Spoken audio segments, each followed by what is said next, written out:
Jamaah, oh jamaah, alhamdulillah. Alhamdulillahirrahmanirrahim. Kembali lagi di Islam Itu Indah, jamaah Islam Itu Indah yang dirahmati Allah. Yang baru bergabung, kita akan lagi tema kita pagi hari ini. Hidup sederhana bukan berarti hina. Wah, Ustaz mana izin nih? Apa? Tadi saya dibilang pelit katanya. Ya bukan pelit, maksudnya saya pengen hidup sederhana. Masalahnya kenapa ngambil batu di studio?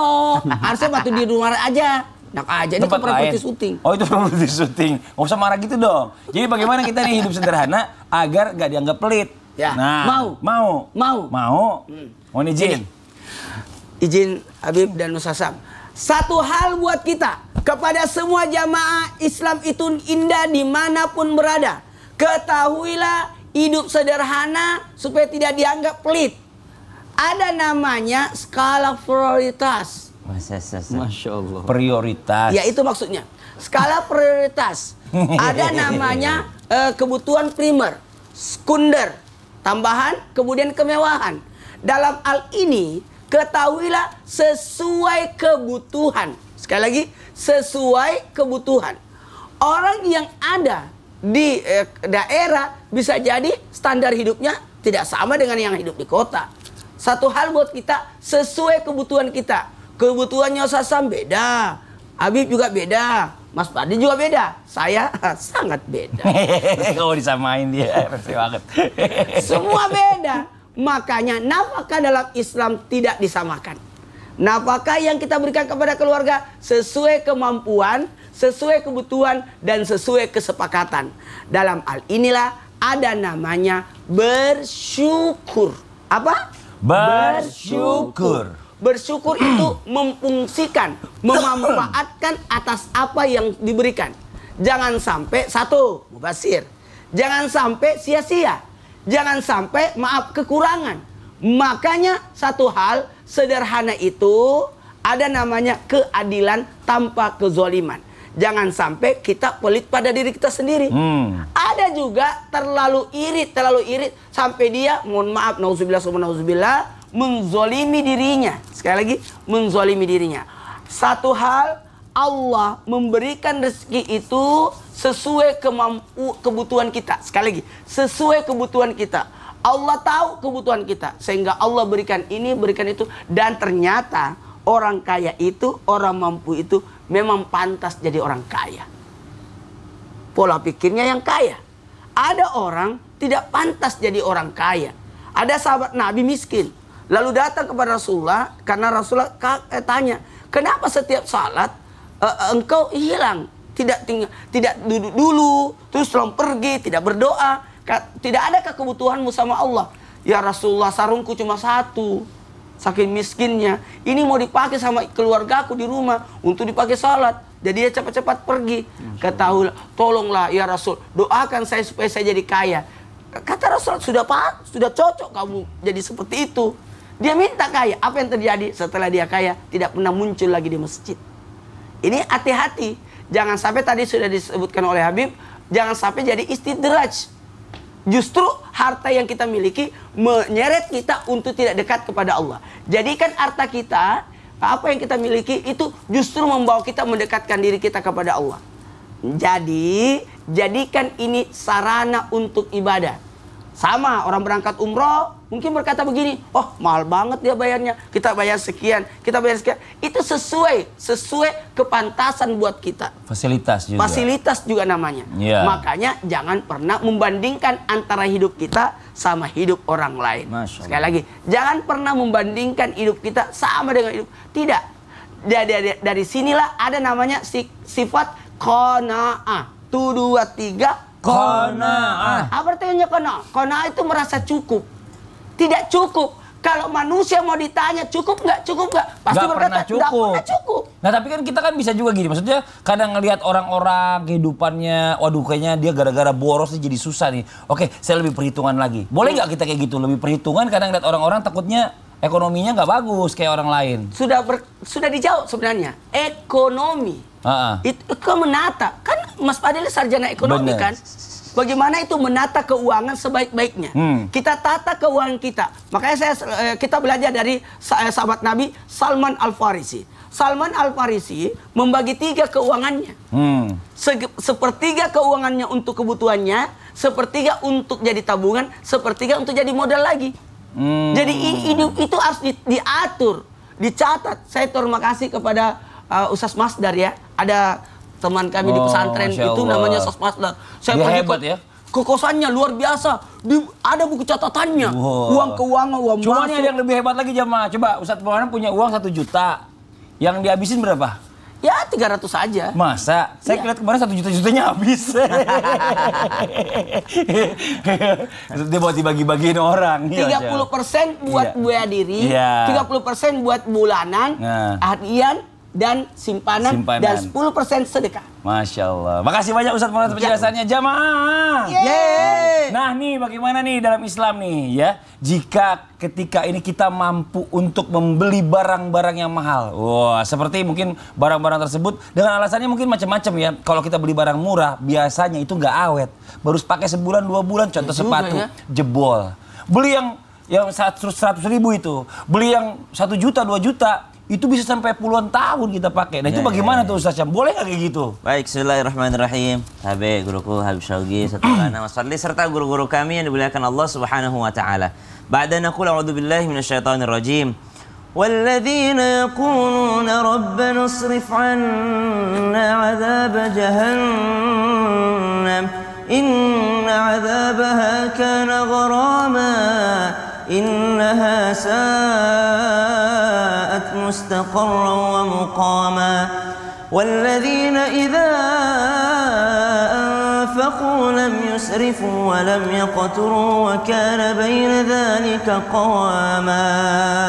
Allahumma arhamna bil Quran. Dalam surah Al-Furqan sepenggal yang kita bacakan tadi, bahwasanya Allah Subhanahu wa taala berfirman, orang-orang yang idza anfaqu, ketika dia mengeluarkan hartanya, ketika dia membelanjakan hartanya, lam yusrifu, tidak berlebih-lebihan. Jadi yang dilarang di sini adalah berlebih-lebihan. Dia mampunya beli yang 100 ribu, tapi berlebih-lebihan membeli yang 1 juta, subhanallah. Atau mungkin dia pas-pasan punya uang 1 juta, lalu dia beli juga yang 1 juta, tidak ada simpanan lagi, subhanallah. Atau mungkin ada lebihnya, tapi lebihnya sangat sedikit, maka dia disebut berlebih-lebihan. Atau mungkin dia sudah punya, tapi beli lagi, tidak dipergunakan, tidak dimanfaatkan, maka ini juga disebut berlebih-lebihan. Maka subhanallah, kata Al-Quran, lam yusrifu, tidak berlebih-lebihan, walam yaqturu, tapi Al-Quran mengatakan, dalam Al-Quran disebutkan bahwasanya kita juga nggak boleh terlalu pelit. Subhanallah. Lam yusrifu wa lam yaqturu. Nggak boleh berlebih-lebihan, nggak boleh juga terlalu pelit. Mampu dia sebenarnya beli yang awet, mampu dia membeli yang kualitasnya lebih bagus, mampu untuk membeli sesuatu yang sangat atau lebih fungsional ketika dia beli, namun dia pelit terhadap dirinya sendiri. Kalau dia pelit terhadap dirinya sendiri, apatah lagi kepada orang lain. Subhanallah. Wa kana baina dzalika qawama. Kata Al-Quran, muslim yang sejati itu orang beriman yang dicintai oleh Allah Subhanahu wa taala, mereka yang berada di tengah-tengah. Yang mana itu tidak terlalu berlebih-lebihan dan tidak juga untuk terlalu pelit terhadap dirinya sendiri. Maka jikalau dikatakan, bolehkah apakah seseorang ketika membeli sesuatu, dia membeli hal yang lebih mahal dibandingkan biasanya dengan alasan lebih awet ataupun bisa dipakai lebih lama, maka silahkan saja, karena itu tidak termasuk daripada berlebih-lebihan. Yang berlebih-lebihan ketika dia sudah punya 1, 2, 3, lalu dia tambah lagi. Untuk apa ini? Untuk koleksi saja. Wah subhanallah, berarti bukan karena fungsinya dia beli, bukan karena awetnya dia beli, tapi karena ingin koleksi semata, padahal itu bisa difungsikan untuk hal yang lainnya, termasuk untuk bersedekah terhadap orang lain. Al-Quran tidak melarang kita juga untuk membeli sesuatu yang baik. Kemudian walam yaqturu, dia juga tidak terlalu pelit. Subhanallah. Jadi kalau dia mampu untuk membeli sesuatu yang lebih baik, maka belilah sesuatu yang lebih baik. Ada kisah yang luar biasa daripada Imam Asy-Syafi'i. Imam Asy-Syafi'i ketika bertanya kepada Imam Malik, kemana lagi saya mesti berguru, wahai guru, wahai syekh? Adakah seseorang yang bisa aku andalkan selain daripada dirimu? Maka pada saat itu Imam Abu Hanifah sudah tiada, namun ada penerus daripada Imam Abu Hanifah, Imam Asy-Syaibani. Lalu datanglah Imam Syafi'i ke rumahnya. Ternyata Imam Asy-Syaibani sedang ngitung emas, subhanallah, di ruang tamu. Lalu ternyata Imam Asy-Syafi'i kaget melihatnya. Lah, kok ulama apaan nih? Katanya ulama, tapi ngitung duit di ininya. Kayak kelihatannya kok mewah banget barang-barangnya. Nggak jadi subhanallah. Lalu apa kata Imam Asy-Syaibani? Wahai Imam Asy-Syafi'i, ya udah deh kalau gitu. Kalau orang soleh, orang alim tidak boleh punya harta. Kalau begitu, saya akan kasih semua hartaku kepada penjudi. Saya akan kasih semua hartaku kepada pembunuh. Saya akan kasih semua hartaku kepada perampok. Saya akan kasih semua harta ini biarlah dipegang oleh orang-orang jahat. Pada saat itu Imam Asy-Syafi'i langsung tersadar. Oh iya juga ya. Kalau bukan orang soleh yang menggunakan harta ini, maka harta tersebut akan digunakan oleh orang-orang jahat. Pada saat itu Imam Syafi'i langsung berfatwa bahwa orang yang mampu membeli barang yang mahal dan sedikit bagus, lalu dia membeli sesuatu yang jelek, ya karena memikirkan harganya, maka haram hukumnya. Dia mampu beli sepatu yang 1 juta, tapi dia beli yang 10.000, maka haram hukumnya kata Imam Asy-Syafi'i. Kenapa? Karena dia tidak mempergunakan harta tersebut dengan sebaik-baiknya. Wallahu ta'ala alam. Jadi kalau misalnya mampu beli yang bagus, jangan beli yang jelek, apalagi nunggu dikasih orang. Kenapa kau Ustaz Mola? Iya. Saya tahu gini Ustaz Syam. Izin nih Ustaz Syam ya. Iya. Gimana kalau seandainya dia memaksakan beli barang-barang mahal? Karena takutnya dihinakan sama orang. Jadi wah aduh biar lebih gengsi nih. Saya harus pakai yang ada mereknya, kalau perlu mereknya yang besar di depan gitu. Itu gimana, boleh nggak? Sebenarnya kata ulama bukan itu yang menentukan kita terhina atau tidak. Jadi yang menentukan orang terhina itu selama dia tidak meminta. Jadi meskipun semurah apapun barangnya, kalau dia tidak pernah meminta, maka dia tetap mulia. Tapi semahal apapun barangnya, semewah apapun yang dia pakai, kalau dia pernah meminta kepada manusia, maka dia akan terhina. Jadi ukuran daripada kemuliaan dan kehinaan itu tergantung sampai kapan dia bisa menahan diri untuk meminta-minta. Yang penting kan tidak minta. Ini kasih kan? Haram hukumnya meminta. Na'udzubillah min zalik. Terus? Tapi kalau dikasih haram menolak. Nih sepatu dari Haji Hafsah. Oh iya benar, makanya kan kasih-kasihan orang semua. Ada listnya. Iya ada listnya. Tapi ada yang lucu teman saya. Apa tuh? Dia ada teman saya belanja dia. Mahal-mahal nih barang-barang branded. Ada yang bilang teman saya bilang gini, itu dusnya doang, isinya nggak ada. Kenapa kok dusnya doang? Ada aja macam-macam. Itu namanya berburuk sangka. Berburuk sangka, iya. Jadi kalau dalam Al-Quran disebutkan yahsabuhumul jahilu agniya aminat ta'afuf. Kalau ditanyakan boleh nggak kita memakai sesuatu agar kita lebih pede, ya para ahlu sufa itu tidak menunjukkan kemiskinannya, subhanallah, dengan menunjukkan dengan badannya. Dan sahabat Nabi yang kaya tidak memperlihatkan kekayaannya yang menyebabkan orang lain jadi sakit hati. Betul. Iya, tapi ada nih caranya nih. Gimana kalau misalnya banyak orang nih dia ya, banyak orang yang kita lihat ini dia itu kepancing. Apa itu? Kepancing buat pamer harta. Biar dia nggak dikatain sama teman-temannya. Handphonenya jelek sendiri. Orang udah pakai handphone yang terbaru, dia masih handphone yang tahun 2000 berapa itu? Ya 2000 berapa itu ya.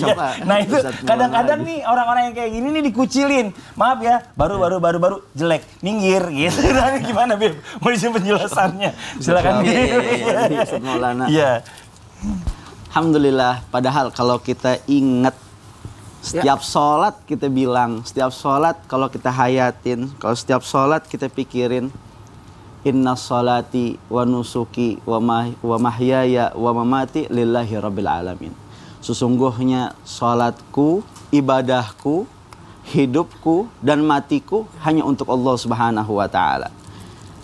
Hidup kita, mati kita cuma untuk Allah Subhanahu wa taala. Kita nggak mau diperbudak sama dunia. Kita nggak mau diperbudak sama kekayaan. Kita nggak mau diperbudak sama kemegahan. Kita nggak mau diperbudak sama penampilan. Kita nggak mau diperbudak dengan ketampanan. Kita nggak mau diperbudak dengan kecantikan dan lain-lain sebagainya.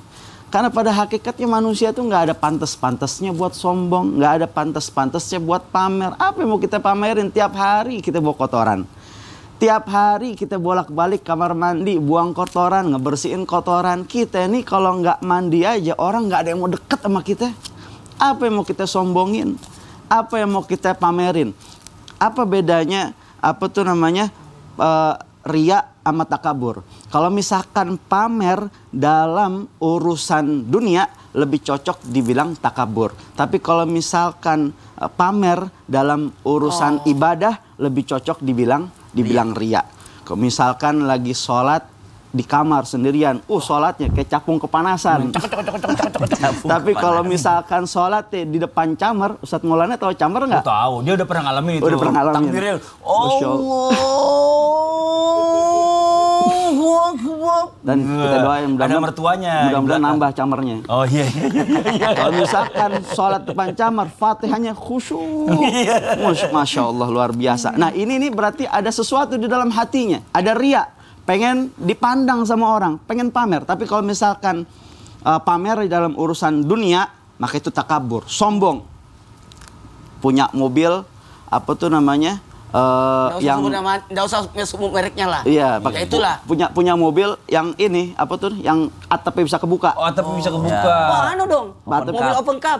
Kabriolet namanya. Nah dulu Kebuka itu. dia ke lampu merah sampai di lampu merah nggak ada apa tuh lampunya masih merah, dia gas mobilnya, ngeng. Orang-orang pada ngelihat, cakep ya mobilnya. Ada juga teman saya kemarin itu kapan tahu itu dia buka kacanya sambil tiba-tiba handphonenya diambil. Kemalingan. Iya, Itu dia. namanya Padli. Itu lampu merah. Orang saya lagi ngapain, jambret handphone saya, kacanya kebuka. Pemirsa yang dimuliakan oleh Allah Subhanahu wa taala. Mobilnya di lampu merah, di gas, orang-orang pada mandang dia, nih wah, pengen dipandang, pengen dipuji sama orang semuanya. Padahal saat itu orang lagi ngetawain dia, saya lagi naik motor panas-panasan, pengen ngadem di mobil, si itu punya mobil panas-panasan. Yang pengen panas-panas. Kebuka kan atap Iya, itu. bener. Kita apa yang mau kita pamerin? Kita kemana-mana bawa kotoran, nggak ada habisnya kalau kita pengen pengen dapat pujian, nggak bakal ada habisnya kalau kita ngedengerin omongan orang. Orang mau ngomongin apa tentang kita, orang mau ngomongin apa tentang pribadi kita, ibaratnya apa ya? Bodoh amat. Yang penting bagaimana urusan kita sama Allah Subhanahu wa taala. Ya talibar rizqi fid dunya bi quwwatihi taduru min baladin fiha ila baladi abta nafsaka fi malasta tudrikuhu wa dha'a umruka fi hammin wa fi nakadi. Ayo orang-orang yang sibuk cari dunia, sibuk cari rezeki. Cari rezekinya bukan untuk Allah Subhanahu wa taala, tapi cuman untuk memuaskan hawa nafsunya, cuman buat main keren-kerenan, cuman buat main megah-megahan. Kadang-kadang kita capein pikiran kita kepada sesuatu yang sesuatu tersebut bukan bikin senang kita, malah bikin susah kita. Gara-gara kita pengen dipandang orang, kita jadi banyak digosipin sama orang. Gara-gara kita pengen dipandang orang, kita jadi kena penyakit yang namanya penyakit N. Nauzubillah, mudah-mudahan Allah jaga kita sama keluarga semua. Amin. Ini banyak banget orang zaman sekarang justru main pamerin hartanya biar orang lain pada lihat. Ini nggak usah juga kali mancing kejahatan, mancing rampok, mancing segala macam. Posting dia lagi ada di mana, terus dimintai oleh-oleh PR tuh. Saya lupa. Apa tuh? Saya mau jalan dulu bentar ya. Bentar dulu, saya jalan dulu. Lah belum. Sasam belum tahu sia kasihan. Oh iya bentar. Jangan dulu pergi. Iya bentar ya. Ya udah kita lanjut lagi jamaah.